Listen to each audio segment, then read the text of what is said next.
ባለቤትህ ምን ሆና ነው? ትናንትና ፕራንክ ስንሰራ ትንሽ ነገር ገጥሟት ነው።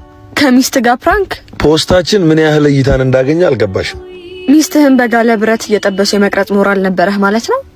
ዛሬም ልንቀርጽ ነው። እየገደልካት ነው? በትናንትናው ቪዲዮ አብዛኛው ኮመንት ኔጌቲቭ ነው። ይቅርታ ብለን ልንፖስት ነው። ቆይ ይቅርታ ከምትል የፖስታችሁትን ለምን አታጠፉትም? ቫይራል እኮ ነው። በጣም ብዙ ቪው አለው። ክብርህን እንደመበተን መዘብዘቡ ቀላል አይደለም። ልጅህም ያድጋል። ይሄ ቪዲዮም ለዘላለም ይኖራል። እናቱ በሁለት ዳቦ ፕራንክ መደረጓን እንደ ትንሽ ነገር አትየው። ቀላል ነገር እኮ ነው። ብርጭቆውን አንሳው። አይከብድም? ቀላል ነው። አሁን አይደለም። ይሄን ብርጭቆ ለአንድ ሰዓት ብትይዘው ክብደቱ ይታወቃል። ለሁለት ለሶስት ሰዓት ብትይዘው ደግሞ ያደነዝዝሃል። ቀኑን ሙሉ ብትይዘው ደግሞ ብርጭቆውን እስከ መጣል የሚያደርስ ነው የሚሰማሃል። ብርጭቆ ከብዶ ሳይሆን ከጊዜው ብዛት ነው። ትንሽ የምንላቸውም ነገሮች ሲቆዩ ይከብዳሉ።